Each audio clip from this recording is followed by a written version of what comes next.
നമസ്കാരം. സ്പോട്ട് ലൈവിലേക്ക് സ്വാഗതം. സംവിധായകൻ രഞ്ജിത്തിനെതിരായ ലൈംഗികാതിക്രമ കേസ് പരാതിക്ക് പിന്നിൽ വ്യക്തിവൈരാഗ്യമാണോ? രഞ്ജിത്ത് കോടതിയിൽ സമർപ്പിച്ച ജാമ്യാപേക്ഷയിൽ ഇത്തരമൊരു ആരോപണം ഉന്നയിക്കുന്നുണ്ട്. അതായത് ലൈംഗികാതിക്രമ കേസ് പരാതിക്ക് പിന്നിൽ വൈരാഗ്യമെന്നാണ് പ്രതിയുടെ ആരോപണം. നടിയുടെ അഭിനയത്തെ സംവിധായകൻ എന്ന നിലയിൽ വിമർശിച്ചു. അഭിനയം പ്രതീക്ഷയ്ക്കൊത്ത് ഉയരാത്തതിനാൽ ചില സീനുകൾ വെട്ടിക്കുറച്ചു. സെറ്റിൽ ഇക്കാര്യം പ്രചരിച്ചു. ഇതിന്റെ വൈരാഗ്യമാണ് നടിയുടെ പരാതിക്ക് കാരണമെന്നും രഞ്ജിത്ത് കോടതിയെ അറിയിച്ചു. രഞ്ജിത്ത് അന്വേഷണത്തോട് സഹകരിക്കുന്നില്ലെന്നാണ് പ്രോസിക്യൂഷൻ പറയുന്നത്. അതുകൊണ്ടാണ് കസ്റ്റഡി കാലാവധി പൂർത്തിയാക്കുന്നതിന് മുൻപ് മജിസ്ട്രേറ്റിന് മുന്നിൽ ഹാജരാക്കിയത്. മരുന്നുകൾ കഴിക്കാൻ തയ്യാറായില്ലെന്നും പ്രോസിക്യൂഷൻ കോടതിയെ അറിയിച്ചു. വീണ്ടും കസ്റ്റഡി ആവശ്യപ്പെടുന്നത് ജാമ്യം ലഭിക്കാതിരിക്കാൻ വേണ്ടിയുള്ള നീക്കമെന്നാണ് രഞ്ജിത്തിന്റെ അഭിഭാഷകന്റെ വാദം. കസ്റ്റഡി അപേക്ഷ ഉച്ചയ്ക്ക് ശേഷം വീണ്ടും പരിഗണിക്കും. വിവരങ്ങളുമായി കൊച്ചിയിൽ നിന്ന് നവമി ദിനേശ് ചേരുന്നുണ്ട്. നവമി, ഒരു പുതിയ വാദമാണ് സംവിധായകൻ രഞ്ജിത്ത് ജാമ്യാപേക്ഷയിൽ ചൂണ്ടിക്കാണിക്കുന്നത്. അതായത് നടിക്ക് വൈരാഗ്യമുണ്ട്, സിനിമാ സെറ്റിൽ വെച്ച് അഭിനയം മോശമായതിൻ്റെ പേരിൽ വിമർശിച്ചു, അതിൻ്റെ വൈരാഗ്യത്തിൻ്റെ പേരിൽ നൽകിയ പരാതിയാണെന്ന്. സ്വാഭാവികമായും പ്രതിഭാഗം ഇത്തരം ആരോപണങ്ങളൊക്കെ പലപ്പോഴും ഉന്നയിക്കാറുണ്ട് പല കേസുകളിലും. ഇവിടെ രഞ്ജിത്തിൻ്റെ പൂർവ്വകാല പശ്ചാത്തലം ഉൾപ്പെടെ കോടതി പരിഗണിക്കുമെന്ന് പ്രതീക്ഷിക്കാമല്ലേ? കാരണം മുൻപും സമാനമായ രീതിയിലുള്ള കേസുകളിൽ ഉൾപ്പെട്ടിട്ടുള്ള വ്യക്തിയാണ്. ഇക്കാര്യങ്ങൾ ഉൾപ്പെടെ പ്രോസിക്യൂഷൻ ചൂണ്ടിക്കാണിക്കുന്നുണ്ടോ?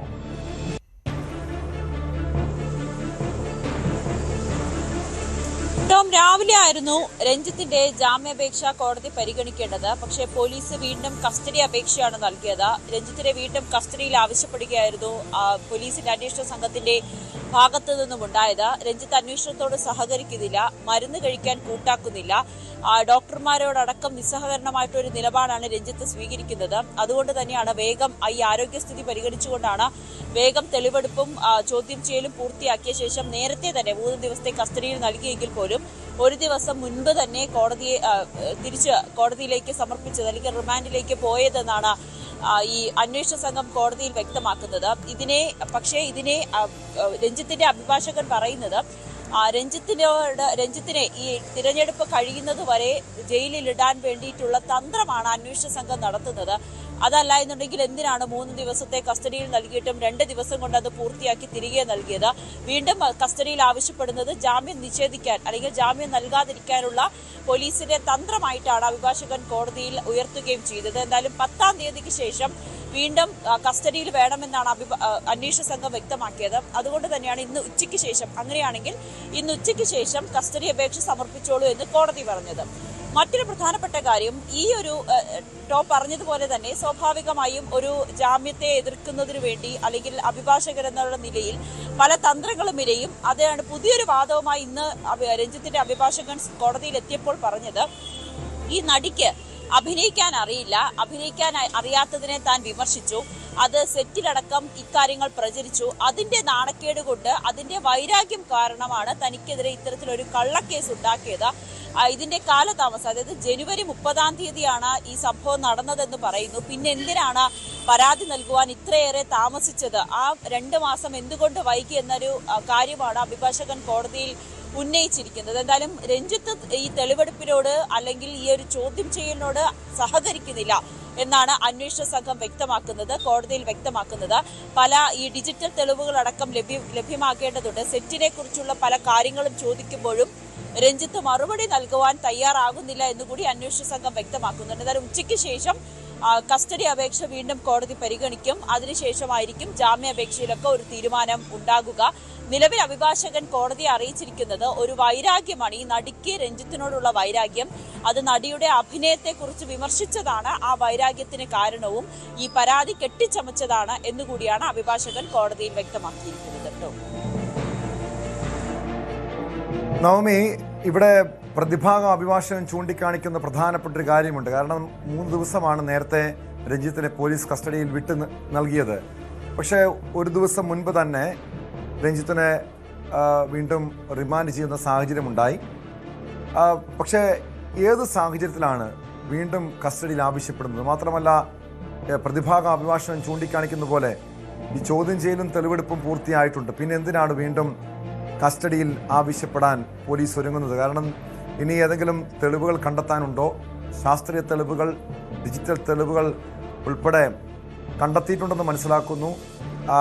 ലൈംഗിക ചൂഷണം നടന്നുവെന്ന് പറയപ്പെടുന്ന കാരവാനിൽ എത്തിച്ച് രഞ്ജിത്തിനെ തെളിവെടുത്തെന്ന് മനസ്സിലാക്കുന്നത്. ഇനി എന്തൊക്കെ വിവരങ്ങളാണ് ഈ കേസുമായി ബന്ധപ്പെട്ട് അന്വേഷണ സംഘത്തിന് കണ്ടെത്താനുള്ളത്? ടോമി, അന്വേഷണ സംഘം പറയുന്നത് കോടതിയിലടക്കം ഇന്ന് വ്യക്തമാക്കിയത് അന്വേഷണത്തോട് രഞ്ജിത്ത് സഹകരിക്കുന്നില്ല. കൃത്യമായിട്ട് രഞ്ജിത്തിൽ നിന്നും കാര്യങ്ങൾ ചോദിച്ചറിയാൻ സാധിക്കുന്നില്ല. ഷൂട്ടിംഗ് സെറ്റുമായി ബന്ധപ്പെട്ട കാര്യങ്ങൾ ചോദിക്കുമ്പോൾ രഞ്ജിത്ത് അതിനോട് മറുപടി നൽകുന്നില്ല. അതോടൊപ്പം തന്നെ ഡോക്ടർമാരോടും ആശുപത്രിയിൽ എത്തിച്ച് 24 മണിക്കൂർ കൂടുമ്പോൾ നിരീക്ഷണം ഉണ്ടാകണം. പ്രത്യേകിച്ച് കരൾ സംബന്ധമായിട്ടുള്ള രോഗമുള്ളൊരു വ്യക്തിയാണ് രഞ്ജിത്ത്. ആരോഗ്യ പ്രശ്നങ്ങൾ ഉണ്ടെന്നാണ് രഞ്ജിത്തിന്റെ അഭിഭാഷകനും രഞ്ജിത്തും ഒക്കെ കോടതിയിലെ അറിയിച്ചിരിക്കുന്നത്. അതുകൂടി കണക്കിലെടുത്ത് 24 മണിക്കൂർ കൂടുമ്പോൾ രഞ്ജിത്തിന്റെ ആരോഗ്യസ്ഥിതി പരിശോധിക്കണം, ആവശ്യമായ മരുന്നുകൾ നൽകണം എന്നീ കാര്യങ്ങൾ കൂടി കോടതി ഉത്തരവിൽ പറയുന്നുണ്ടായിരുന്നു. കോടതി അന്ന് ആവശ്യപ്പെട്ടിരുന്നു. പക്ഷേ രഞ്ജിത്ത് മരുന്നുകൾ കഴിക്കുവാനോ ഡോക്ടർമാരോട് സഹകരിക്കുവാനോ തയ്യാറാകുന്നില്ല. അപ്പോൾ രഞ്ജിത്തിന്റെ ആരോഗ്യ കാര്യത്തിൽ ആശങ്കയുള്ളത് കൊണ്ട് തന്നെയാണ് അധിക നേരം കസ്റ്റഡിയിൽ വെക്കാതെ, അല്ലെങ്കിൽ അധിക ദിവസം കസ്റ്റഡിയിൽ വെക്കാതെ വേഗം തന്നെ കോടതിയിലേക്ക് തിരിച്ചു നൽകിയതിന്റെ കാരണം ഈ ആരോഗ്യ പ്രശ്നത്തിലെ രഞ്ജിത്തിന്റെ നിസ്സഹകരണമാണ് എന്നാണ് കോടതിയിൽ അന്വേഷണ സംഘം വ്യക്തമാക്കിയത്. പക്ഷേ അഭിഭാഷകൻ അതിനെ വാദിക്കുന്നത് രഞ്ജിത്തിനെ മനഃപൂർവ്വം ഈ തെരഞ്ഞെടുപ്പ് കഴിയുന്നത് വരെ ജയിലിൽ വെക്കുവാനും ജാമ്യം നൽകാതിരിക്കാനും വേണ്ടിയിട്ടുള്ള അന്വേഷണ സംഘത്തിന്റെ തന്ത്രമായിട്ടാണ് ഈ ഒരു വാദത്തെ രഞ്ജിത്തിന്റെ അഭിഭാഷകൻ കോടതിയിൽ പറയുന്നത്. മറ്റൊന്ന്, ഈ അന്വേഷണ സംഘം വ്യക്തമാക്കുന്നത് പ്രകാരം തെളിവുകൾ ഇനിയും ശേഖരിക്കേണ്ടതുണ്ട്. ഒന്നാമത്തെ കാര്യം, രഞ്ജിത്ത് അന്വേഷണത്തോട് സഹകരിക്കുന്നില്ല, മരുന്നുകൾ കഴിക്കാൻ കൂട്ടാക്കുന്നില്ല, അദ്ദേഹത്തിന് ആരോഗ്യ പ്രശ്നങ്ങളുണ്ട്. ഈ ചില കാര്യങ്ങൾ, ഈ സെറ്റിൽ നടന്ന കാര്യങ്ങളുമായി ബന്ധപ്പെട്ട ചോദ്യങ്ങൾ ചോദിക്കുമ്പോൾ പൂർണ്ണമായും അതിന് ഉത്തരം നൽകാത്തൊരു നിലപാടാണ്. അതുകൊണ്ട് അന്വേഷണം ഒരു രീതിയിലേക്ക് മുന്നോട്ട് പോകുന്നില്ല എന്നാണ് പോലീസ് സംഘം കോടതിയിൽ വ്യക്തമാക്കിയിരിക്കുന്നത്. ഡിജിറ്റൽ തെളിവുകളുടെ കാര്യം പറഞ്ഞാൽ, ഈ പീഡനത്തിന് ശേഷം അല്ലെങ്കിൽ ലൈംഗിക അതിക്രമം നടത്തിയതിനു ശേഷം രഞ്ജിത്ത് ഈ അതിജീവിതയെ പലതവണ ഫോൺ വിളിച്ചിരുന്നു. പക്ഷേ അതിജീവിത ഫോൺ എടുക്കാൻ തയ്യാറായി. ഇതിന്റെയൊക്കെ ഈ ഫോൺ അങ്ങനെ സംഭാഷണം വിളിക്കാൻ ശ്രമിച്ചിരുന്നോ? ഇവർ തമ്മിൽ ഏതെങ്കിലും തരത്തിലുള്ള സന്ദേശങ്ങൾ അയച്ചിരുന്നോ? വാട്സപ്പ് ചാറ്റുകൾ അടക്കമുണ്ടോ എന്നതൊക്കെ പോലീസിന് ശേഖരിക്കേണ്ടതുണ്ട്. അതിനു വേണ്ടിയിട്ടാണ് ഈ ഫോണിന്റെ ശാസ്ത്രീയ പരിശോധനയ്ക്കായി അയച്ചിരിക്കുന്നത്.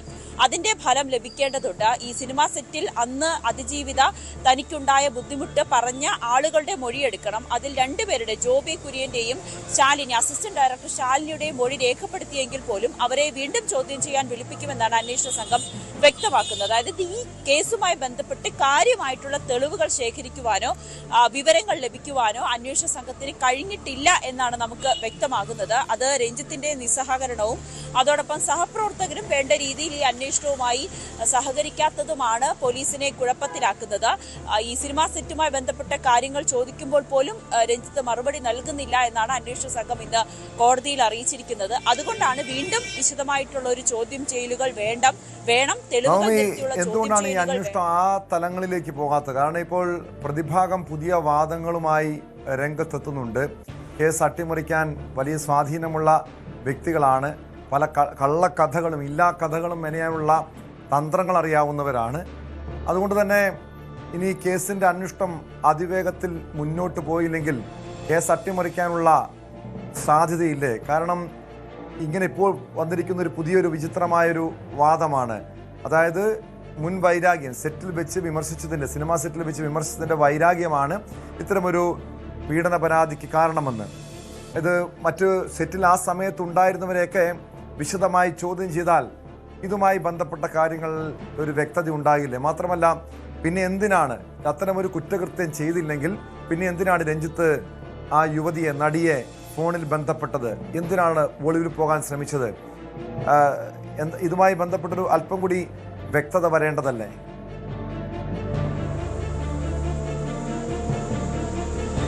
നമുക്കറിയാം, രഞ്ജിത്തിനെതിരായിട്ടുള്ള ആദ്യ പരാതിയല്ല, മുൻപ് 2 പരാതികളുണ്ട്. ആ പരാതികളും വേണ്ട രീതിയിൽ രഞ്ജിത്തിനെതിരെ നടപടി എടുക്കാതിരിക്കാനുള്ള ഒരു കാരണം അതിന്റെ തെളിവുകളുടെ അഭാവവും ഈ പരാതി നൽകാനുള്ള ഒരു കാലതാമസവുമാണ്. ഇത് കൃത്യമായി അന്വേഷണ സംഘത്തിന് ആദ്യത്തെ പരാതിയിൽ, ബംഗാളി നടി നൽകിയ പരാതിയിൽ മൊഴികൾ ഉണ്ടെങ്കിൽ പോലും തെളിവുകൾ ശേഖരിക്കുന്നതിന് വേണ്ടി അന്വേഷണ സംഘത്തിന് കഴിഞ്ഞില്ല. രഞ്ജിത്തിന് ഒരു മുൻകൂർ ജാമ്യം ലഭിക്കുന്ന ഘട്ടത്തിലേക്ക് പോലും അന്വേഷണ സംഘത്തിന്റെ നിലപാടുകൾ അല്ലെങ്കിൽ അന്വേഷണമൊക്കെ നീണ്ടു. രണ്ടാമത്തേത് ഒരു പ്രകൃതി വിരുദ്ധ പീഡനമാണ്. ആ യുവാവ് പരാതി നൽകി, പക്ഷേ അതിൽ പോലും തെളിവുകളുടെ അഭാവമാണ് രഞ്ജിത്തിന് അതിൽ നിന്നും രക്ഷപ്പെടാനായി സഹായിച്ചത്. പക്ഷേ ഈ കേസിലേക്ക് വരുമ്പോൾ ഒരു കാലതാമസം ഉണ്ടായി എന്ന് ഇവർ ഉയർത്തി പറയുന്നത് ജനുവരി 30 പരാതി നൽകി. പക്ഷേ ജനുവരി 30 നടന്ന സംഭവം പരാതി നൽകിയതായിക്കോട്ടെ കഴിഞ്ഞ മാസം 28-ാം തീയതിയാണ്. പക്ഷെ അതിനിടയിൽ ആ പെൺകുട്ടിക്കുണ്ടായ മാനസിക വിഷമം, അവർ കൗൺസിലിംഗ് അടക്കം നേടേണ്ടി വന്നു. അതിൽ നിന്നൊക്കെ മുക്തിയായി ഒരു പരാതി നൽകുന്നതിന് വേണ്ടിയിട്ടുള്ളൊരു ധൈര്യം കിട്ടിയത് അപ്പോഴാണ്. ഇന്നലെ DCP പറഞ്ഞതുപോലെ ഒരു അതിജീവിത പരാതി എപ്പോൾ നൽകണം, എങ്ങനെ നൽകണം എന്നുള്ളത് അവരുടെ മാത്രം തീരുമാനമാണ്. അത് ഈ സംഭവം നടന്ന ഉടനെ തന്നെ പരാതി നൽകണമെന്ന് നമുക്ക് നിർബന്ധം പിടിക്കാൻ കഴിയില്ല. പക്ഷെ അവർ പരാതി നൽകിയപ്പോൾ അവരുടേതായിട്ടുള്ള ഒരു അന്വേഷണം നടത്തു. ആ സിനിമാ സെറ്റ്, അങ്ങനെ ഒരു സിനിമാ ഷൂട്ട് ഉണ്ടായിരുന്നു. അവിടെ രഞ്ജിത്തിന്റെ മൊബൈൽ ഫോണിന്റെ റേഞ്ചും ഈ പെൺകുട്ടിയുടെയും ഒക്കെ ഒരേ ഇടത്ത് തന്നെയാണ് വന്നത്. അന്ന് രഞ്ജിത്തിൽ നിന്ന് മോശം അനുഭവം ഉണ്ടായെന്ന് തന്നെ ആ പെൺകുട്ടി രഹസ്യമൊഴിയിലടക്കം ഉറച്ചു നിൽക്കുന്നുണ്ട്. അതിനൊക്കെ അപ്പുറത്തേക്ക് കമ്മീഷണറോട് പെൺകുട്ടി പറഞ്ഞത് താൻ പരാതി നൽകുന്നതിന് മുൻപ് ഒരുപാട് ആലോചിച്ചു. കാരണം എതിർസ്ഥാനത്ത് നിൽക്കുന്നത് താൻ ഗുരുസ്ഥാനീയനായി കണ്ട ഒരാളാണ്. സിനിമാ മേഖലയിൽ അത്രയേറെ വേരുറപ്പുള്ള, അത്രയേറെ അപ്രമാദിത്യമുള്ള ഒരാളാണ്. അയാൾക്കെതിരെ ഒരു നിയമ പോരാട്ടവുമായി മുന്നോട്ട് പോകുമ്പോൾ തനിക്കൊപ്പം ആരൊക്കെ ഉണ്ടാകുമെന്ന് പോലും ഉറപ്പില്ല. ചിലപ്പോൾ സിനിമയിൽ നിന്നടക്കം തന്നെ മാറ്റി നിർത്തിയേക്കാം. ഇന്ന് അങ്ങനെയുള്ള ആശങ്കയൊക്കെ ഉണ്ടെങ്കിൽ പോലും തനിക്കുണ്ടായ അനുഭവത്തിൽ അല്ലെങ്കിൽ തനിക്കുണ്ടായ ഈ മോശം അനുഭവത്തിന് നീതി ലഭിച്ചില്ല എന്ന, സിനിമയിലെ സംഘടനയിൽ നിന്നും നീതി ലഭിച്ചിട്ടില്ല എന്നൊരു തോന്നലാണ് നിയമപരമായും പെൺകുട്ടിയെ മുന്നോട്ട് പോകുവാനും പരാതി നൽകാനും ഒക്കെ പ്രേരിപ്പിച്ചത്. അത് സ്വാഭാവികമായും ഇത്തരം കേസുകളിലൊക്കെ വലിയ സ്വാധീനമുള്ള ആളുകളാണ് ഇത്തരം കേസുകളൊക്കെ അട്ടിമറിക്കപ്പെടാനുള്ള സാധ്യതയുണ്ട്. പക്ഷേ പോലീസ് ഉണർന്നു തന്നെയാണ് പ്രവർത്തിക്കുന്നത്. ഒരു കാരണവശാലും പ്രതി രക്ഷപ്പെടാൻ ഉള്ള പല നീക്കങ്ങൾ നടത്തിയെങ്കിലും അതിനുള്ള സാഹചര്യം ഒഴിവാക്കിയായിരുന്നു രഞ്ജിത്തിനെ പിടികൂടിയത്. അന്വേഷണവും ആ രീതിയിൽ തന്നെ ഊർജിതമായി മുന്നോട്ട് പോകുന്നുണ്ട്. വെഞ്ഞാറമൂട് കൂട്ടക്കൊലപാതകം പ്രമേയമാക്കിയുള്ള ചിത്രം കാലം പറഞ്ഞ കഥയ്ക്ക് പ്രദർശന വിലക്കില്ല. സിനിമ റിലീസ് ചെയ്യാൻ ഹൈക്കോടതി അനുമതി നൽകി. പ്രദർശനം തടയണമെന്നാവശ്യപ്പെട്ടുള്ള പ്രതി അഫാന്റെ പിതാവ് നൽകിയ ഹർജിയാണ് കോടതി തള്ളിയത്. സിനിമ കേസിന്റെ വിചാരണയെ ബാധിക്കുമെന്ന വാദം കോടതി അംഗീകരിച്ചില്ല. വിവരങ്ങളുമായി കൊച്ചിയിൽ നിന്ന് ആജ്ഞ രവീന്ദ്രൻ ചേരുന്നുണ്ട്. ആജ്ഞ, ഏറെ കോളിളക്കമുണ്ടാക്കിയ കേസാണ് വെഞ്ഞാറമൂട് കൂട്ടക്കൊലപാതകം. സ്വന്തം വീട്ടുകാരെ, ഉറ്റവരെ കൊലപ്പെടുത്തിയ അഫാന്റെ ക്രൂരത, അത് സിനിമയാകുമ്പോൾ എന്തുകൊണ്ടാണ് ഈ പ്രതിയുടെ പിതാവ് അതിനെ എതിർക്കുന്നത്? എന്താണ് ഈ അഫാന്റെ പിതാവ് നൽകിയ ഹർജിയിൽ ചൂണ്ടിക്കാണിച്ചിരുന്നത്?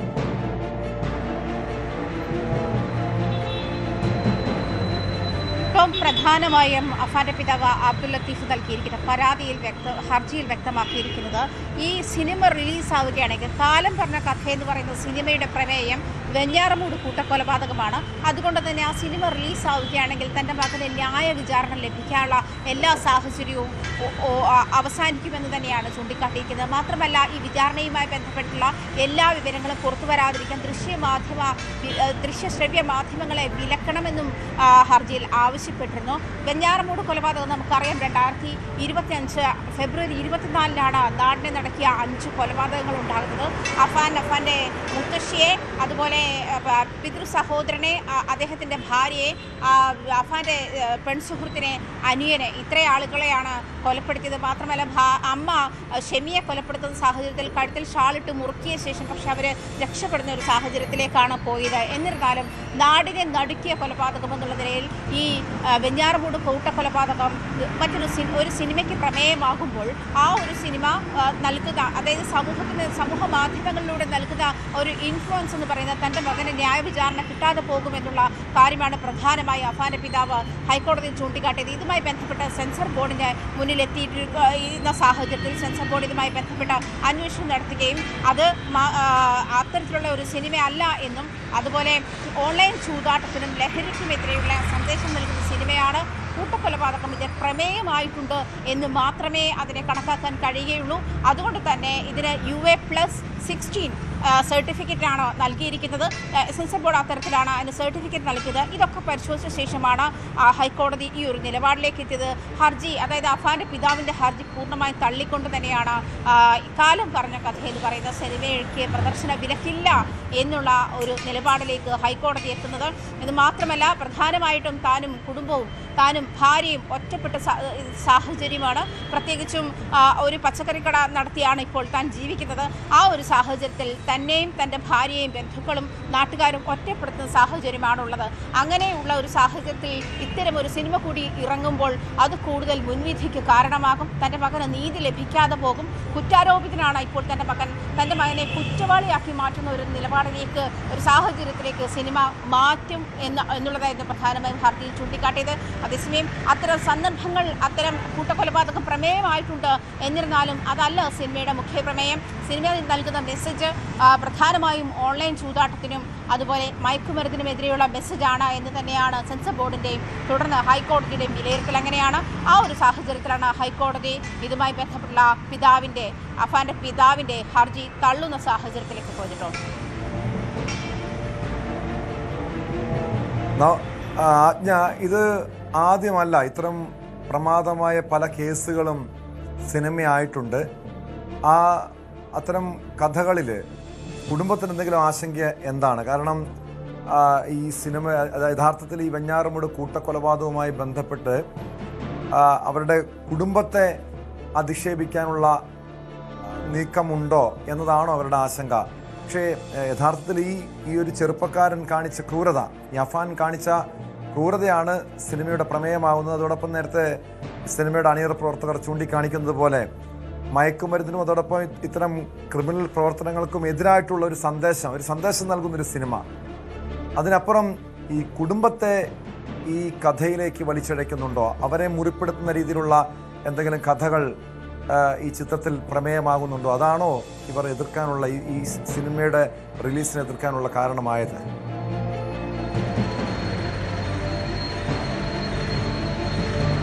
ടോം, ഈ സംഭവത്തിന് ശേഷം താനും തൻ്റെ ഭാര്യ, അതായത് അമ്മ ഷെമിയെ കൂടി അപകടപ്പെടുത്താൻ ശ്രമിച്ചിരുന്നെങ്കിലും ഷെമി അപകട നില തരണം ചെയ്യുന്ന ഒരു സാഹചര്യത്തിലേക്ക് എത്തിയിരുന്നു. താനും തൻ്റെ ഭാര്യയും പൂർണ്ണമായും ഒറ്റപ്പെട്ട സാഹചര്യത്തിലാണ്. 50 ലക്ഷം രൂപയോളമാണ് ആ സമയത്ത് കടമുണ്ടായിരുന്നത്. അത് എന്ത് കാര്യത്തിനാണ് അത്തരം രൂപ കടം വാങ്ങിയതെന്ന് അഫാനോ അമ്മയോ ഇതുവരെയും വ്യക്തമാക്കിയിട്ടില്ല എന്ന് തന്നെയാണ് ഈ പിതാവ് വ്യക്തമാക്കുന്നത്. അങ്ങനെ ഒരു സാഹചര്യത്തിൽ താനും തൻ്റെ ഭാര്യയും ബന്ധുക്കളിൽ നിന്ന് ഒറ്റപ്പെടുന്നു, നാട്ടുകാരിൽ നിന്നും ഒറ്റപ്പെടുന്നു. അങ്ങനെ ആരുമായി കമ്മ്യൂണിക്കേഷൻ ഇല്ലാത്ത ഒരു ജീവിതമാണ് ഇപ്പോൾ നയിക്കുന്നത്. അത് കൂടുതൽ, അതായത് സിനിമ ഇറങ്ങിയാൽ അത് കൂടുതൽ മുൻവിധികൾക്ക് കാരണമാകും, കൂടുതൽ ചർച്ചകൾക്ക് കാരണമാകും.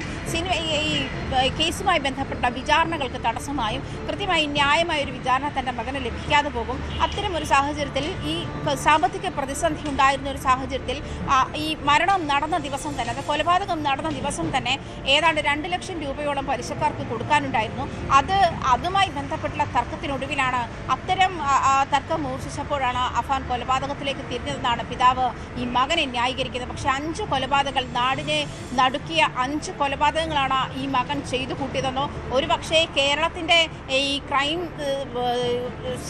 റെക്കോർഡ്സിലെ ഏറ്റവും വലിയ കൊലപാതകങ്ങൾ ഒന്ന് എന്നുകൂടി കണക്കാക്കിയെടുക്കാവുന്ന, അല്ലെങ്കിൽ അത്തരം ഒരു ക്രിമിനൽ ആക്ടിവിറ്റിയാണ് നടന്നത് എന്നുള്ള കാര്യം കൂടി ഇതിലൂടെ മറച്ചു വെക്കാൻ ആ പിതാവ് ശ്രമിക്കുന്നുണ്ടോ എന്നുള്ളൊരു തോന്നൽ കൂടി നമുക്കുണ്ടാവും. പ്രത്യേകിച്ചും ഈ ഒരു സാഹചര്യത്തിൽ അഫാൻ കൊലപാതകം ചെയ്തതാണ്, അപ്പോൾ ഏത് സാഹചര്യത്തിലാണ് കൊലപാതകം നടത്തിയത്, മയക്കുമരുന്നിന് അടിമയായ തുടങ്ങിയ കാര്യങ്ങളിലൊക്കെ അന്വേഷണം നടന്നതുമാണ്, അതിൽ വ്യക്തത വന്നതുമാണ്. ഇങ്ങനത്തെ ഒരു സാഹചര്യത്തിൽ എങ്ങനെയാണ് ഇത്ര വലിയ ക്രൂര കൊലപാതകം നടത്തിയ മകന് വേണ്ടി പിതാവ് വാദിക്കുന്നു, അല്ലെങ്കിൽ ഒരു പിതാവിൻ്റെ മകനോടുള്ള ഒരു കരുതൽ മാത്രമായിട്ട് വേണം ഈ ഹർജിയെ കാണാനെന്ന് വേണം കണക്കാക്കാൻ. അത്തരത്തിൽ തന്നെയാണ് കോടതിയും കണക്കിലെടുത്തതെന്നാണ് മനസ്സിലാക്കാൻ കഴിയുന്നത്. പ്രത്യേകിച്ചും ഇതുമായി ബന്ധപ്പെട്ട വെഞ്ഞാറമൂട് കൂട്ടക്കൊലപാതകത്തിൻ്റെ പ്രമേയം, അതായത് കൂട്ടക്കൊലപാതകം സിനിമയ്ക്ക് പ്രമേയമായിട്ടുണ്ട്. എന്നാൽ വെഞ്ഞാറമൂട് സംഭവത്തിൻ്റെ അടിസ്ഥാനത്തിലാണ് എന്ന് തോന്നുന്ന തരത്തിലുള്ള ഒരു സീനും ആ സിനിമയിലില്ല എന്ന് തന്നെയാണ് സെൻസർ ബോർഡ് ഹൈക്കോടതിക്ക് മുൻപാകെ നൽകിയതും.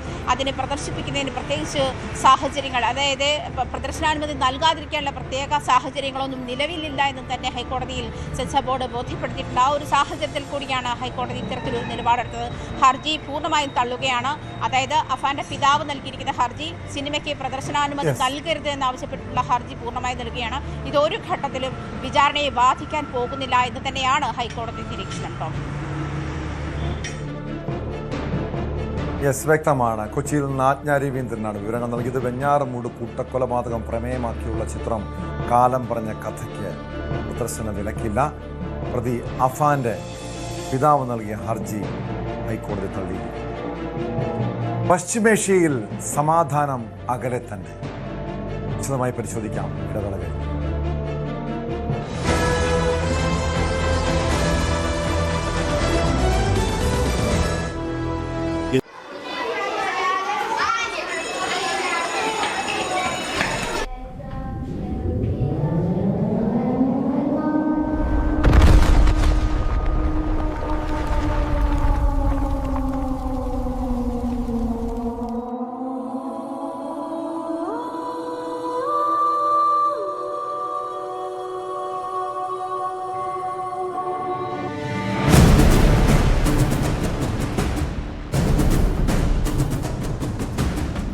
Don't kill the world.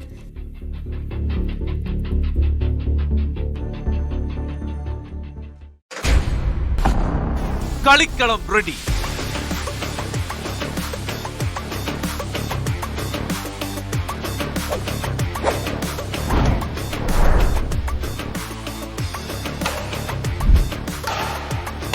Keralam എന്ന വലിയ കോട്ടിൽ ഇനി പോരാട്ടം മുറുകുന്നു. 140 മണ്ഡലങ്ങളുടെ ഭാവി നിർണ്ണയിക്കുന്ന പോരാട്ടം.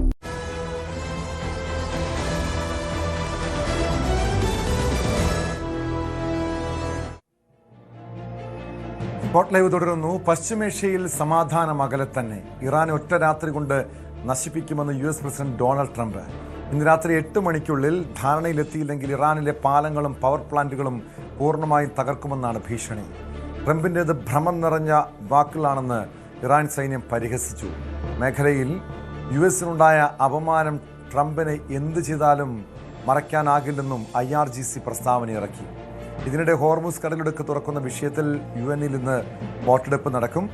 വിവരങ്ങളുമായി ന്യൂസ് ഡെസ്കിൽ നിന്ന് അജയ് സുധാ ബിജു ചേരുന്നു. അജയ്, ട്രംപ് വീണ്ടും ഭീഷണി മുഴക്കുന്നു, വെല്ലുവിളി മുഴക്കുന്നു, ഇറാനെ പ്രകോപിപ്പിക്കുന്നു.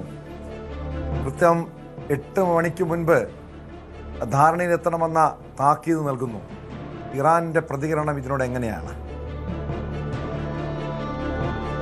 സമയപരിധി നീട്ടി നൽകിയിട്ടില്ല. ട്രംപ് നേരത്തെ പറഞ്ഞ ഇന്ന് രാത്രി 8 മണി അത് തന്നെയാണ് നിലവിൽ US ഇറാന് നൽകിയിട്ടുള്ള അവസാനത്തെ ഒരു ഡെഡ് ലൈൻ എന്ന് പറയുന്നത്. ഇത് ഇന്ത്യൻ സമയത്തിലേക്ക് കണക്കാക്കുമ്പോൾ നാളെ പുലർച്ചെ 5:30 അതിനുശേഷം ഇറാനെ ശക്തമായി തന്നെ ആക്രമിക്കുമെന്നാണ് ട്രംപ് ഇന്നലെ രാത്രി, ഇന്ത്യൻ സമയം നോക്കുകയാണെങ്കിൽ ഇന്നലെ രാത്രി മാധ്യമങ്ങളെ കണ്ടപ്പോൾ അദ്ദേഹം പ്രതികരിച്ചിരുന്നത്. അതായത് ട്രംപ് ഉദ്ദേശിക്കുന്നത് നാളെ, അതായത് ഇന്ന് രാത്രി 12 മണിക്കുള്ളിൽ US സമയം ഇന്ന് രാത്രി 12 മണിക്കുള്ളിൽ ഇറാനുള്ളിലെ എല്ലാ പാലങ്ങളും തകർക്കും. അതിനുശേഷം പവർ പ്ലാന്റുകളെ തങ്ങൾ ലക്ഷ്യമിടും എന്നതാണ് ട്രംപിന്റെ ഒരു ഭീഷണി എന്ന് പറയുന്നത്. ഇത് ഇന്ത്യൻ സമയം ആയിട്ട് കണക്കാക്കുമ്പോൾ പുലർച്ചെ ഏതാണ്ട് 9:30 എല്ലാം നാമാവശേഷമാക്കും എന്നതാണ് അദ്ദേഹത്തിന്റെ ഒരു മുന്നറിയിപ്പ് എന്ന് പറയുന്നത്. US നിലവിൽ അതുമായി ബന്ധപ്പെട്ട നീക്കങ്ങളാണ് നടത്തുന്നതെന്നാണ് സൂചനകൾ ലഭിക്കുന്നത്. ഇപ്പോൾ തന്നെ ടെഹ്റാന് മുകളിൽ നിരവധി യുദ്ധവിമാനങ്ങളും എല്ലാം വട്ടമിട്ട് പറക്കുന്നുണ്ട്. ടെഹ്റാനിൽ നിരവധി സ്ഫോടനങ്ങളടക്കം ഇപ്പോൾ റിപ്പോർട്ട് ചെയ്ത സാഹചര്യമുണ്ട്. ട്രംപ് പറയുന്നത് താൻ ഒരിക്കലും ഇത്തരമൊരു ആക്രമണം ആഗ്രഹിക്കുന്നില്ല. ഇറാനുമായി ആദ്യഘട്ട ചർച്ചകൾ ഉണ്ടായപ്പോൾ ഇറാൻ തങ്ങളോട് ചോദിച്ചത് 7 ദിവസത്തെ സമയമാണ്. എന്നാൽ താൻ അവരോട് തന്റെ മഹാമനസ്കത കൊണ്ട് 10 ദിവസത്തെ സമയം ഇറാന് നൽകി. അത് പിന്നീട് 11 ദിവസമായി നീട്ടുകയും ചെയ്തു. എന്നാൽ ഇറാൻ ഒരു ധാരണയിലെത്താൻ, ഞങ്ങളുമായി നല്ല രീതിയിൽ ഒരു ധാരണയിലെത്താൻ അവർക്ക് ആകുന്നില്ല എന്നാണ് ട്രംപ് പറയുന്നത്. അതുകൊണ്ട് തന്നെയാണ് നിലവിൽ ഒരു ആക്രമണവുമായി മുന്നോട്ട് പോകാൻ തീരുമാനിച്ചിരിക്കുന്നതെന്നും ട്രംപ് വിശദീകരിക്കുന്നുണ്ട്. എന്നാൽ ഇപ്പോഴിത്തരം ആക്രമണങ്ങൾ നടത്തിയാലും നാളെ ഞങ്ങൾ ഇതെല്ലാം റീബിൽഡ് ചെയ്യാൻ ഇറാനെ സഹായിക്കുമെന്നും ട്രംപ് സൂചിപ്പിക്കുന്നുണ്ട്. ഇപ്പോൾ ഇതിന്റെ പ്രതികരണവുമായി ഇറാൻ പറയുന്നത്, ഇറാന്റെ ഔദ്യോഗിക സേനയായിട്ടുള്ള IRGCയുടെ ഭാഗത്ത് നിന്നും ഇറാൻ പ്രസിഡന്റ് മസൂദ് പെസഷ്കിയാന്റെ ഭാഗത്ത് നിന്നും ആരായിട്ടുള്ള ജനങ്ങളുമായി ബന്ധപ്പെട്ട് കിടക്കുന്ന അടിസ്ഥാന സൗകര്യം കെട്ടിടങ്ങൾ, പാലങ്ങൾ എന്നിവ നശിപ്പിക്കുന്നത് അത് അന്താരാഷ്ട്ര തലത്തിൽ തന്നെ യുദ്ധക്കുറ്റമായി നിർവചിക്കപ്പെട്ടിട്ടുള്ളതാണ്. ഇതാണ് ട്രംപ് ചെയ്യാൻ പോകുന്നത്. ഇത് US-ലെ ജനങ്ങൾ തന്നെ ചൂണ്ടിക്കാട്ടണം എന്നതാണ് IRGC എടുത്തു പറയുന്നത്. അതുപോലെ ഇറാന്റെ പ്രസിഡന്റായിട്ടുള്ള മസൂദ് പെസഷ്കിയാന്റെ ഒരു പ്രസ്താവന ഇപ്പോൾ ഏറ്റവും പുതുതായി പുറത്തു വരുന്നുണ്ട്. അദ്ദേഹം പറയുന്നത് ഇറാനിലുള്ള 14 ദശലക്ഷം ജനങ്ങൾ സ്വന്തം ജീവൻ പണയം വെച്ചുകൊണ്ട് രാജ്യത്തിനായി അവസാനം വരെ പോരാടും. അതിന് താനും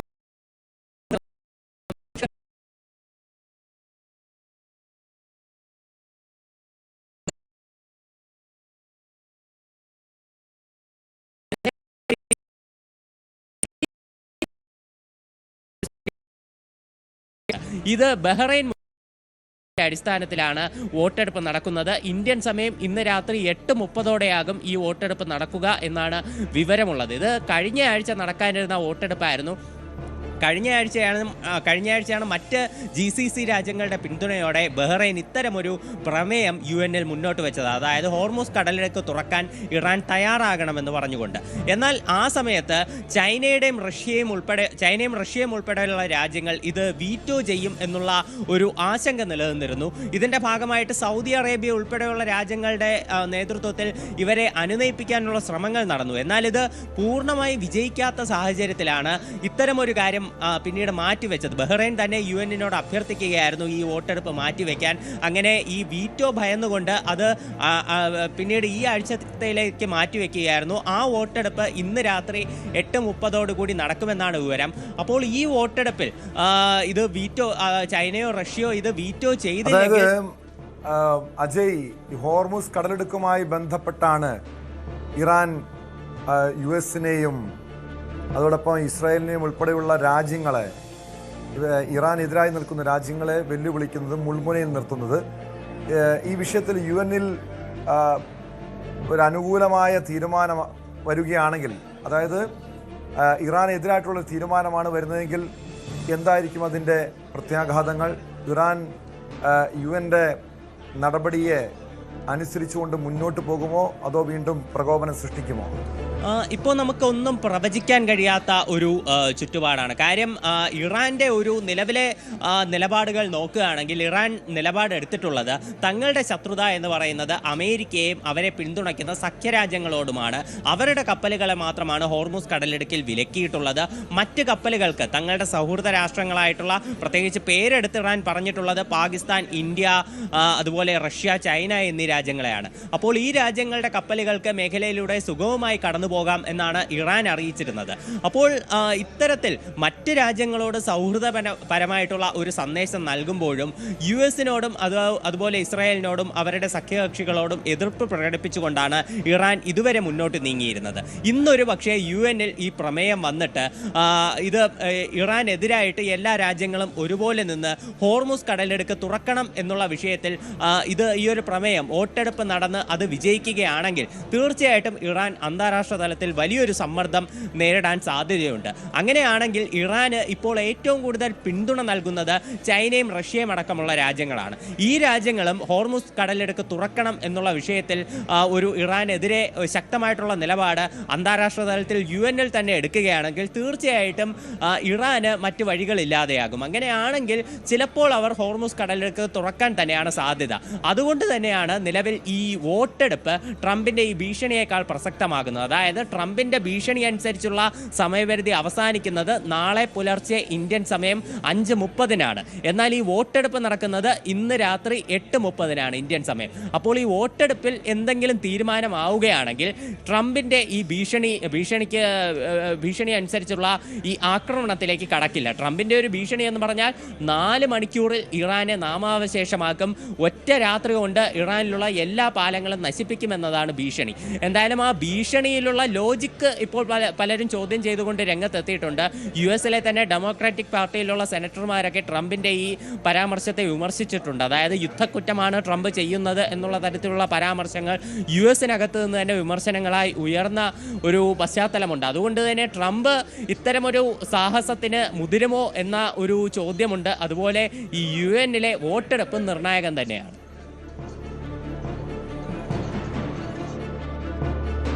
വ്യക്തമാണ്. അജയ് സുധ ബിജുവാണ് ന്യൂസ് ഡെസ്കിൽ നിന്നും വിവരങ്ങൾ നൽകിയത്. UN-ലെ ഇന്നത്തെ വോട്ടെടുപ്പ് നിർണായകമാണ്. ഹോർമുസ് കടലിടുക്ക് തുറക്കുന്ന വിഷയത്തിൽ തീരുമാനമുണ്ടാകുമെന്ന് പ്രതീക്ഷിക്കാം.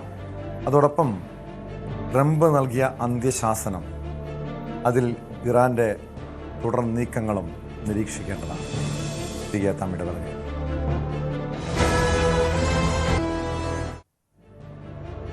സ്പോട്ട് ലൈവ് തുടരുന്നു. ഗുണ്ടാ കൊട്ടേഷൻ സംഘങ്ങളുടെയും അക്രമികളുടെയും നാടായി കൊല്ലം മാറുകയാണോ? കൊല്ലും കൊലയും ആക്രമണവും നടക്കാത്ത ദിവസങ്ങളില്ല. പട്ടാപ്പകൽ പോലും കൊലപാതകം അരങ്ങേറുന്ന നാട്. നിസ്സാര പ്രശ്നത്തിന്റെ പേരിൽ പോലും കലാപങ്ങൾ. ഗുണ്ടാ കുടിപ്പകയെ തുടർന്നുള്ള കൊലപാതകം, കുടുംബങ്ങളിലെ കലഹവും സംഘർഷങ്ങളും. ഈ മനുഷ്യർക്കിത് എന്താണ് സംഭവിക്കുന്നത്? കൊല്ലം ചടയമംഗലത്ത് ഹോട്ടൽ ഉടമയെ തൊഴിലാളി കുത്തിക്കൊലപ്പെടുത്തിയ കേസാണ് ഏറ്റവും ഒടുവിൽ റിപ്പോർട്ട് ചെയ്തത്. കുരിയോട് സ്പൈസി ഹോട്ടൽ ഉടമ സക്കീറിനെ കൊലപ്പെടുത്തിയത് കൂലിയെ ചൊല്ലിയുള്ള തർക്കത്തിനിടെയാണ്. കൃത്യത്തിന് ശേഷം രക്ഷപ്പെടാൻ ശ്രമിച്ച മലപ്പുറം സ്വദേശി ഇർഷാദിനെ പോലീസ് അറസ്റ്റ് ചെയ്തു. കൊല്ലത്ത് നിന്ന് എസ് വിനീഷ് ചേരുന്നുണ്ട് വിവരങ്ങളുമായി. വിനീഷ്, കേരളത്തിൽ ഏറ്റവും കൂടുതൽ ക്രൈം കേസുകൾ റിപ്പോർട്ട് ചെയ്യുന്ന ജില്ല, ഇന്ത്യയിൽ തന്നെ ഏറ്റവും കൂടുതൽ ക്രൈം നിരക്കുകൾ ഏറ്റവും കൂടുതലുള്ള ജില്ലകളിൽ ഒന്നുകൂടിയാണ് കൊല്ലം. എന്താണ് ഇത്രയധികം ക്രൈം കേസുകൾ, ക്രൈം നിരക്ക്, കൊലപാതകം അടക്കം റിപ്പോർട്ട് ചെയ്യുന്നത് എന്ന് വിശദമായി പരിശോധിക്കേണ്ട വിഷയമല്ലേ? കാരണം കുടുംബങ്ങളിൽ വിഷയമുണ്ട്. പട്ടാപ്പകൽ ഗുണ്ടയെ തല്ലിക്കൊല്ലുന്ന, കുത്തിക്കൊലപ്പെടുത്തുന്ന സംഭവങ്ങൾ. ഇന്നലെ വൈകിട്ടുണ്ടായതും സമാനമായിട്ടുള്ളൊരു കേസാണ്. ഒരു കൂലിയെ ചൊല്ലിയുള്ള തർക്കത്തിൽ ഹോട്ടൽ ഉടമയെ തൊഴിലാളി കൊലപ്പെടുത്തുന്നു. എന്താണ് അവിടെ സംഭവിക്കുന്നത്?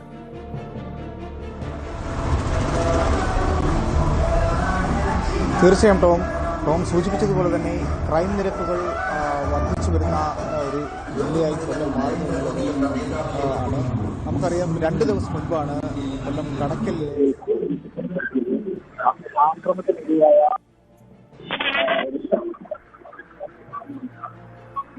അത് നടുക്കമുണ്ടാക്കുന്ന സംഭവങ്ങളാണ് ഓരോ ദിവസവും നമുക്ക് കൊല്ലത്ത് നിന്ന് കേൾക്കാൻ കഴിയുന്നത്.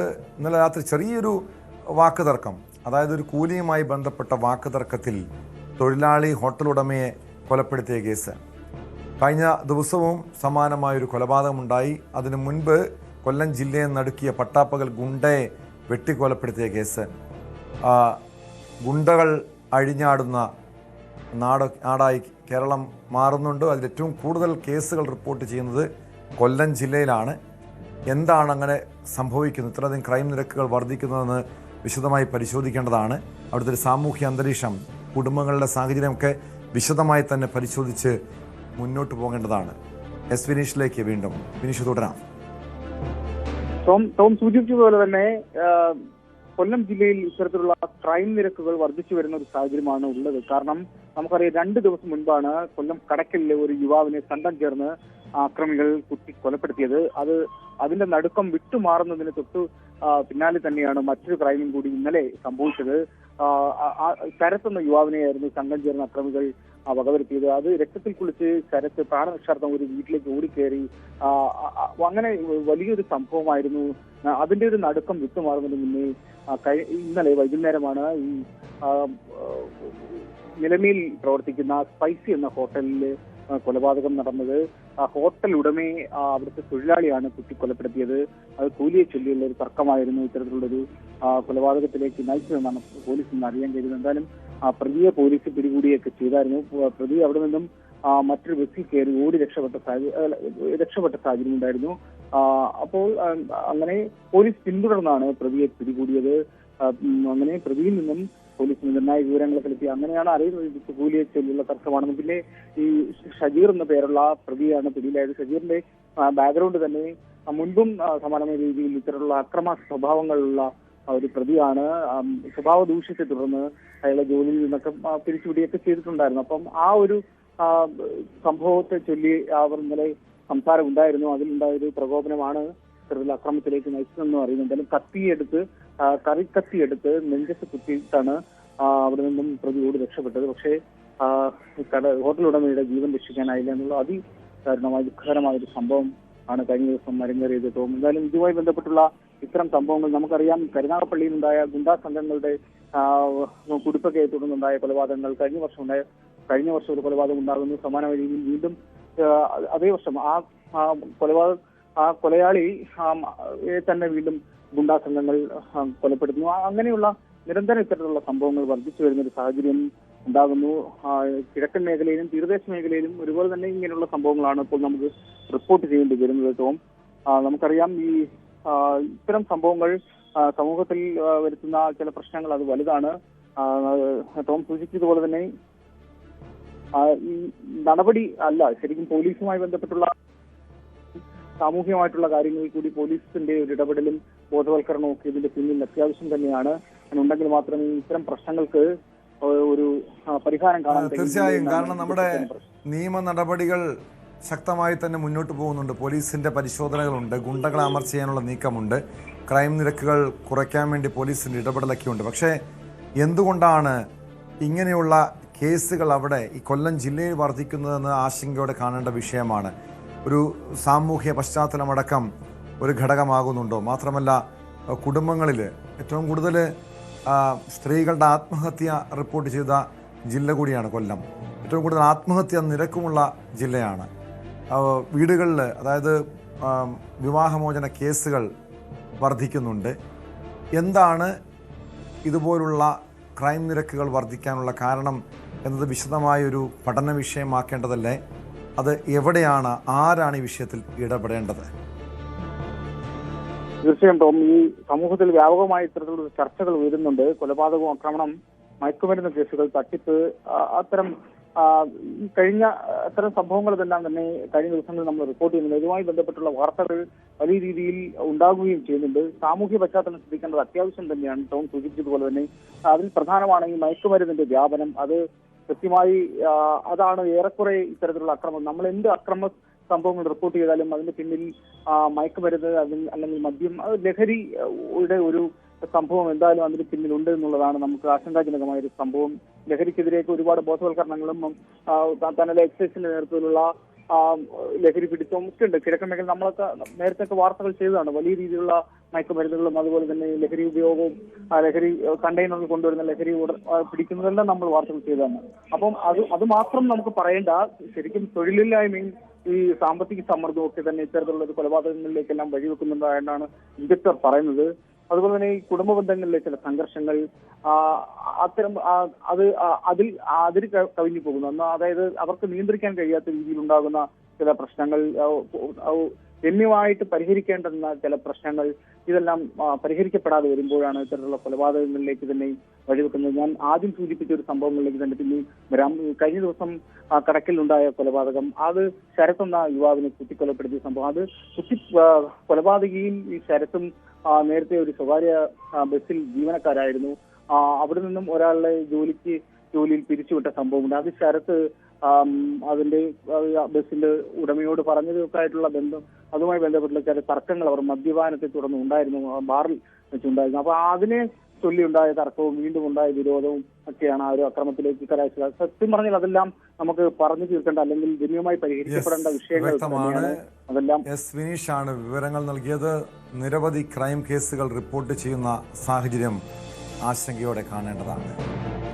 തെരഞ്ഞെടുപ്പിന് മണിക്കൂറുകൾ ശേഷിക്കെ വിവാദ ശബ്ദരേഖയുമായി മാത്യു കുഴൽനാടൻ. കേരളത്തെ തകർത്ത പ്രളയം മനുഷ്യനിർമ്മിതമായിരുന്നുവെന്നാണ് കുഴൽനാടന്റെ വെളിപ്പെടുത്തൽ. തോട്ടപ്പള്ളി സ്പിൽവേ തുറക്കാതിരുന്നത് മേരിമാത കൺസ്ട്രക്ഷൻ കമ്പനിക്ക് വേണ്ടിയാണ്. മാത്യു ടി തോമസിന് ഇതിൽ പങ്കുണ്ടെന്ന് കെ കൃഷ്ണൻകുട്ടി പറയുന്നതെന്ന് അവകാശപ്പെടുന്ന ശബ്ദരേഖയാണ് പുറത്തുവിട്ടത്. കോടികളുടെ മോഹം കൊണ്ടാണ് കേരളം ഈ ഗതിയിലായതെന്നും കുഴൽനാടൻ പറഞ്ഞു. വെള്ളം വന്നു ശരിയാണ്, പക്ഷേ ഇത്രയേറെ കേരളത്തെ തകർത്തത് ഇവരുടെ ആക്രാന്തവും അഴിമതിയുമാണ്. ഇത് ജനങ്ങൾ അറിയണം, ജനങ്ങൾ വിശ്വസിക്കണം. നിങ്ങൾ ഈ കാര്യം ഇനി അതല്ല മറിച്ചാണെങ്കിൽ ഇവർ തെളിയിക്കട്ടെ. ഇപ്പോ ഇതുവരെ വന്നിരിക്കുന്ന എന്താണ്? കോടതിയിൽ പോലും ഡാം മാനേജ്മെന്റ് നടത്തുന്നതിൽ ചെറിയ വീഴ്ച പറ്റിയിട്ടുണ്ട് എന്ന് സർക്കാർ അംഗീകരിക്കും. അത് വീഴ്ചയല്ല, അത് വീഴ്ച എന്ന നിലയിൽ കോടതിയെ പോലും ബോധിപ്പിച്ച് ഇവർ തടിയൂരി പോവുകയാണ്. ഇത് അഴിമതിയാണ്, ഇത് കൊള്ളയാണ്. ഈ കൊള്ളയാണ് കേരളത്തെ തകർത്തത്. ഒരുപക്ഷെ നിങ്ങൾ പത്രക്കാർക്ക് കൃഷ്ണൻകുട്ടിയുടെ സ്വരം പരിചയമുണ്ടാകില്ല. ഈ വോയിസ് ക്ലിപ്പ് കൃഷ്ണൻകുട്ടി മിനിസ്റ്ററെ അറിയാവുന്ന, അദ്ദേഹവുമായി ഇടപെട്ടിട്ടുള്ള ആർക്ക് കേട്ടാലും അത് അദ്ദേഹത്തിന്റെ വോയിസ് ക്ലിപ്പാണെന്ന് മനസ്സിലാവും. പ്രളയം കൊണ്ട് തകർന്ന നാടാണ് കേരളം. ആ തകർത്തതിലൊരു ഉത്തരവാദിത്വം ഈ സർക്കാരിനും ഈ സർക്കാരിൻ്റെ അഴിമതിക്കുമുണ്ട് എന്ന് പറയുമ്പോൾ ഇനി ബാക്കി അവരുടെ മറുപടി വന്നതിന് ശേഷം ഇതിൻ്റെ ബാക്കി കാര്യങ്ങൾ ഞാൻ വിശദീകരിക്കുന്നതായിരിക്കും. പുറത്തു വന്നത് തൻ്റെ ഓഡിയോ അല്ലെന്ന് കെ കൃഷ്ണൻകുട്ടി പറഞ്ഞു. AI വഴി നിർമ്മിച്ചതാണെന്ന വാദമാണ് കൃഷ്ണൻകുട്ടി ഉയർത്തുന്നത്. പ്രളയത്തിന് കാരണം അതിതീവ്ര മഴയെന്ന് IIT റിപ്പോർട്ടുണ്ട്. ശബ്ദ സന്ദേശം ശാസ്ത്രീയ പരിശോധനയ്ക്ക് വിധേയമാക്കണമെന്നും കൃഷ്ണൻകുട്ടി പറഞ്ഞു. തോട്ടപ്പള്ളി സ്പിൽവേ എന്താ തുറക്കാതിരുന്നത്? ഒരു മാസം മുമ്പ് തുറക്കേണ്ടതാണ്. എക്സിക്യൂട്ടീവ് എഞ്ചിനീയർ തുറക്കണം എന്ന് ആവശ്യപ്പെട്ടും തുറക്കണ്ട പറഞ്ഞു. സ്വാഭാവിക ഇലക്ഷന് വേണ്ടി ഉണ്ടാക്കിയ ഒരു വാർത്തയാണെന്നാണ് എനിക്ക് തോന്നുന്നത്. ഓഡിയോ കേട്ടാൽ ആരും പറയില്ല. അത്ര അതായത് PA ഉള്ളത് കൊണ്ട് എത്ര വേണമെങ്കിലും എങ്ങനെ വേണമെങ്കിലും പറയാലോ. ആർട്ടിഫിഷ്യൽ ഇന്റലിജൻസ് ഉണ്ടല്ലോ, അതുകൊണ്ട് എങ്ങനെ വേണമെങ്കിലും ആരുടെ സൗണ്ട് വേണമെങ്കിലും ഉണ്ടാക്കാം. എത്ര ഭംഗിയായിട്ട് ഉണ്ടാക്കുന്നത്. അതുണ്ടെങ്കിൽ എനിക്ക് പറയാനുള്ള അവസരം ഉണ്ടല്ലോ, ഞാൻ പറയില്ലേ. ഈ മാത്യു കൊഴുനാടന്റെ ഇത് ശബ്ദം അത് പരിശോധിക്കണം. ശാസ്ത്രീയ പരിശോധനയ്ക്ക് വിധേയമാക്കണം. പ്രളയ സമയത്ത് ഡാം മാനേജ്മെന്റ് ഒക്കെ കൃത്യമായിരുന്നു എന്ന ഒരു അഭിപ്രായം തന്നെയാണുള്ളത്. ഇല്ല, IIT നോക്കിയിട്ടുണ്ടല്ലോ, അത് മഴയുടെ കാരണം കൊണ്ടാണ് വന്നിട്ട് എന്നുള്ളത് IITയുടെ റിപ്പോർട്ട് ഉണ്ടല്ലോ. ഇനി അതിൽ മീതെ ആരാ റിപ്പോർട്ട് ചെയ്യണം? വിശദാംശങ്ങളുമായി കൊച്ചിയിൽ നിന്ന് നവമി ദിനേശ് ചേരുന്നുണ്ട്. നവമി, മന്ത്രി കെ കൃഷ്ണൻകുട്ടി പറയുന്നത് ഇത് AI ഓഡിയോ ആണെന്നാണ്. അപ്പോൾ ഇതുപോലുള്ള എന്ത് സംഭവങ്ങൾ, വിവാദങ്ങളും ആരോപണങ്ങളും ഉയർന്നു വന്നാലും അതിനെ പ്രതിരോധിക്കാൻ വേണ്ടി അത് AIയുടെ മേൽ പഴിചാരും. പക്ഷേ ഇത് കൃഷ്ണൻകുട്ടിയുടെ ഓഡിയോ സന്ദേശം ആണെന്ന രീതിയിലാണ് മാത്യു കൊഴുനാടൻ പുറത്തുവിട്ടിരിക്കുന്നത്. പ്രത്യേകിച്ച് നമുക്കറിയാം, നേരത്തെ ജനതാദൾ, ഇപ്പോൾ ഇന്ത്യൻ സോഷ്യലിസ്റ്റ് ജനതാദൾ പാർട്ടിയുടെ പ്രസിഡന്റാണ് Mathew T Thomas. K Krishnankutty പാർട്ടിയെ പ്രതിനിധീകരിക്കുന്ന മന്ത്രിയാണ്. രണ്ടുപേരും പാർട്ടിയുടെ ജനപ്രതിനിധികളാണ്. ഈ പാർട്ടിക്കകത്ത് കുറേ നാളുകളായി ആഭ്യന്തര പ്രശ്നമുണ്ടായിരുന്നു. നേതൃതലത്തിലുള്ള തർക്കങ്ങളും വിഷയങ്ങളുമാണോ ഈ രീതിയിലുള്ള ഈ വിവാദ ഓഡിയോയ്ക്ക് പിന്നിൽ? എന്താണ് മാത്യു കൊഴുനാടൻ ഇതുമായി ബന്ധപ്പെട്ട് ഉന്നയിക്കുന്ന ആരോപണം?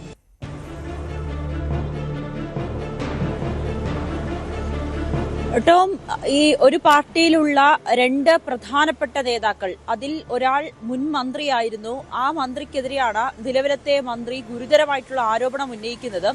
ടോം പറഞ്ഞതുപോലെ ഇവർ രണ്ടുപേരും മന്ത്രിസ്ഥാനത്തെ ചൊല്ലി വലിയ തർക്കങ്ങളൊക്കെ നിലനിന്നിരുന്നു. അതൊക്കെ അവിടെ നിൽക്കട്ടെ. പക്ഷേ ഈ പുറത്തു വിട്ടിരിക്കുന്ന ഓഡിയോ സന്ദേശം അത് കേൾക്കുന്ന ആളുകൾക്ക്, അല്ലെങ്കിൽ ഈ മന്ത്രിയെ അറിയുന്ന ആളുകൾക്ക് അത് ഉറപ്പായും പറയാൻ കഴിയും അത് കൃഷ്ണൻകുട്ടിയുടെ ശബ്ദമാണെന്ന്. പക്ഷെ അദ്ദേഹം അത് നിരസിക്കുന്നുണ്ട്.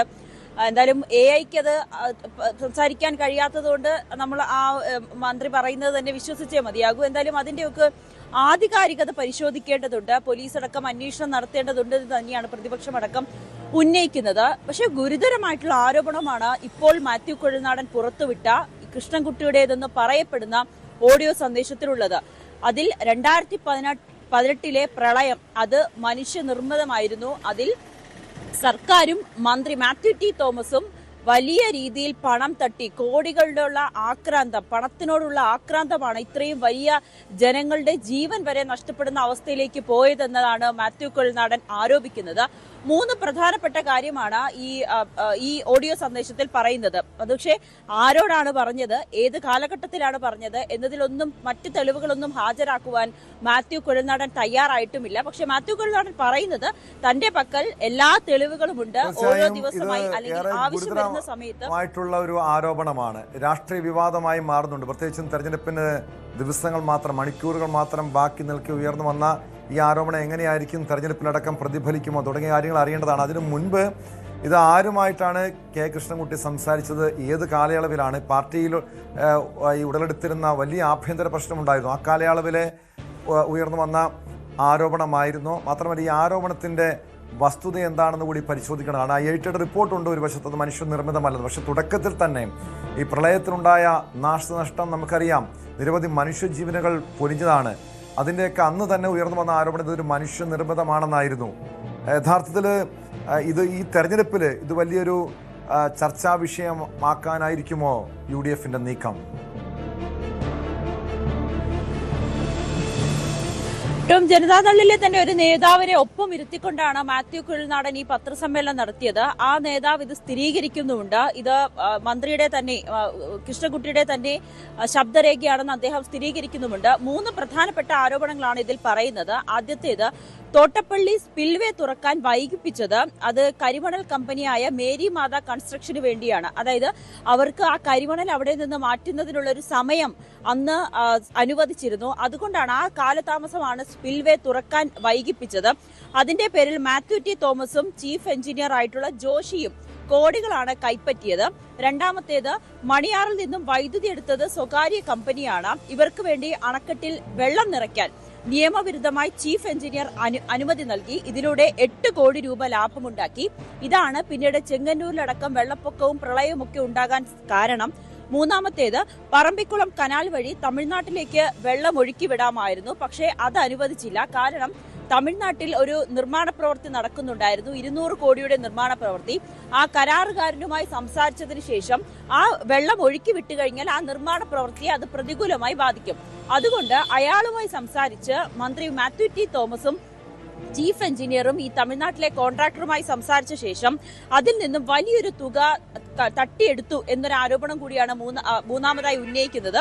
ഇതോടുകൂടി തന്നെയാണ് ഈ പെരിങ്ങോർ കുത്തുവഴി ചാലക്കുടിയിലേക്ക് ഒഴുകേണ്ട വെള്ളം അത് അങ്ങനെ ഒഴുക്കി വിടുകയും അതോടുകൂടി തന്നെ ഈ കളമശ്ശേരി, ആലുവ, ചാലക്കുടി ഭാഗങ്ങളിലൊക്കെ വെള്ളം പൊങ്ങുവാനും ആളുകളുടെ ജീവിതം വളരെ ദുരിതത്തിലുമാകാനുള്ള ഒരു കാരണം തമിഴ്നാട്ടിലേക്ക് വെള്ളം ഒഴുക്കി വിടാത്തതാണ് എന്നീ 3 ആരോപണങ്ങളാണ് ഈ ഓഡിയോ സന്ദേശത്തിൽ അദ്ദേഹം പറയുന്നത്. പക്ഷേ മാത്യു കുഴൽനാടൻ പറയുന്നത് തന്റെ പക്കൽ അതിൽ കൃത്യമായിട്ടുള്ള കൂടുതൽ സ്ഥിരീകരിക്കുന്ന തെളിവുകളുണ്ട്, വരും ദിവസങ്ങളിൽ അത് പുറത്തുവിടാമെന്നാണ്. പക്ഷേ ഈ തെരഞ്ഞെടുപ്പ് മുന്നിൽ നിൽക്കുമ്പോൾ മറ്റെന്തെങ്കിലും ഗൂഢലക്ഷ്യങ്ങളുടെ ഭാഗമായിട്ടാണോ സ്വാഭാവികമായും സർക്കാർ ഒരു വിരുദ്ധത അല്ലെങ്കിൽ സർക്കാരിനെതിരെ ഒരു ആയുധമാക്കി തന്നെയാണ് മാത്യു കുഴൽനാടൻ ഈ തെരഞ്ഞെടുപ്പിന്റെ തൊട്ട് തലേ ദിവസം ഈ ആരോപണം ഉന്നയിക്കുന്നത്. പ്രതിപക്ഷമടക്കം ഇതിനെ ഏറ്റെടുത്തിട്ടുമുണ്ട്. എന്തായാലും ഇതിന്റെ തെരഞ്ഞെടുപ്പില് ലക്ഷ്യമിട്ടുള്ള ഒരു നീക്കമാണോ ഇത്, അതോ ഇത് പാർട്ടിക്കുള്ളിലെ പ്രശ്നമാണോ, അതോ യഥാർത്ഥത്തിൽ മാത്യു ടി തോമസ് അത്തരമൊരു ഇടപെടൽ നടത്തിയിട്ടുണ്ടോ? ഇക്കാര്യങ്ങളിലൊക്കെ ഒരു വ്യക്തത വരുമെന്ന് പ്രതീക്ഷിക്കാം.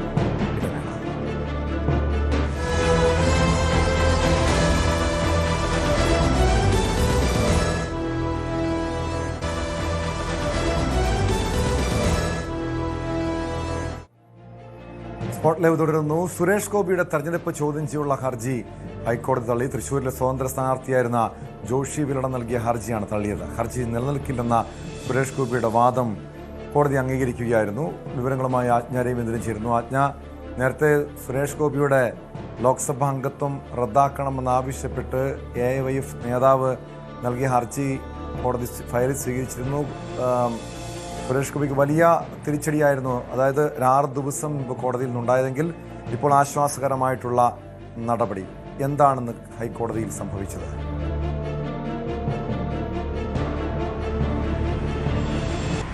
ടോം, ഇത് രണ്ടും 2 ഹർജികളാണ്. നേരത്തെ AIYFന്റെ നേതാവ്, തൃശ്ശൂരിലെ ജില്ലാ നേതാവ് നൽകിയിരിക്കുന്ന ഹർജി അനുസരിച്ചിട്ട് സുരേഷ് ഗോപി മതചിഹ്നങ്ങൾ ഉപയോഗിച്ചും മതം പ്രചാരണ ആയുധമാക്കിയിട്ടുമാണ് തെരഞ്ഞെടുപ്പിനെ നേരിട്ടത് എന്നുള്ളതാണ്. മാത്രമല്ല പ്രധാനമായ AP അബ്ദുള്ളക്കുട്ടി തൃശ്ശൂരെത്തിയപ്പോൾ ശ്രീരാമ ഭഗവാന്റെ നാമത്തിൽ സുരേഷ് ഗോപിക്ക് വോട്ട് ചെയ്യണമെന്നായിരുന്നു അന്ന് ആവശ്യപ്പെട്ടിരുന്നത്. ഈ 2 കാര്യങ്ങൾ ഉന്നയിച്ചുകൊണ്ടാണ് പ്രധാനമായിട്ടും മതചിഹ്നങ്ങൾ പ്രചരിപ്പിച്ചു, പ്രചാരണത്തിന് ഉപയോഗിച്ചു, അതുപോലെ മതം പ്രധാന പ്രചാരണ ആയുധമാക്കി, ഹിന്ദുത്വം പ്രധാന പ്രചാരണ ആയുധമാക്കി തുടങ്ങിയ കാര്യങ്ങൾ ഉന്നയിച്ചിട്ടായിരുന്നു ആ ഹർജി ഉണ്ടായിരുന്നത്. അത് ഹർജി കോടതി ഫയലിൽ സ്വീകരിച്ചിട്ടുണ്ട്. ആ ഹർജിയിൽ കോടതി ഇത് നിസ്സാരമായി തള്ളിക്കളയേണ്ടതല്ല. സുരേഷ് ഗോപി AIYFന്റെ നേതാവിൻ്റെ ഹർജി, അതായത് പരാതിയിൽ വിചാരണ നേരിടുക തന്നെ വേണമെന്നാണ് ആവശ്യപ്പെട്ടത്. പക്ഷേ ഇത് തൃശ്ശൂരിലെ ലോക്സഭാ തെരഞ്ഞെടുപ്പുമായി ബന്ധപ്പെട്ട് സുരേഷ് ഗോപിയുടെ തെരഞ്ഞെടുപ്പ് ചോദ്യം ചെയ്തുകൊണ്ടുള്ള ഹർജിയാണ്. ഈ ഹർജിയിൽ തൃശ്ശൂരിലെ സ്വതന്ത്ര സ്ഥാനാർത്ഥിയായിരുന്ന ജോഷി വില്ലടം എന്ന് പറയുന്ന ആൾ നൽകിയിരിക്കുന്ന ഹർജിയാണ്. തൃശ്ശൂരിൽ നിന്നുള്ള സുരേഷ് ഗോപിയുടെ തെരഞ്ഞെടുപ്പ് ചോദ്യം കൊണ്ട് കോടതിയിലെത്തിയിരിക്കുന്ന ഹർജിയാണ് ഇപ്പോൾ ഹൈക്കോടതി തള്ളിയിരിക്കുന്നത്. ഹർജി നിലനിൽക്കില്ല എന്നുള്ള സുരേഷ് ഗോപിയുടെ മറുപടിയിൽ ആണ്, ആ വാദം അംഗീകരിച്ചുകൊണ്ടാണ് ഹൈക്കോടതി നിലവിൽ സുരേഷ് ഗോപിയുടെ ഹർജി, അതായത് സുരേഷ് ഗോപിക്കെതിരായ ഹർജി തള്ളുന്ന നിലപാടിലേക്ക് തീർന്നത്. തീർത്തും രണ്ടാമത്തെ വിവരങ്ങൾ നൽകിയത്. സുരേഷ് ഗോപിയുടെ തെരഞ്ഞെടുപ്പ് ചോദ്യം ചെയ്യുള്ള ഹർജി, അതായത് തൃശ്ശൂരിലെ സ്വതന്ത്ര സ്ഥാനാർത്ഥിയായിരുന്ന ജോഷി വിരണം നൽകിയ ഹർജിയാണ് തള്ളിയിരിക്കുന്നത്. എന്നാൽ AIF നേതാവ് നേരത്തെ സമർപ്പിച്ച ഹർജി നിലനിൽക്കുന്നുണ്ട്. സ്പോട്ട് ലൈവ് പൂർണ്ണമാകുന്നു.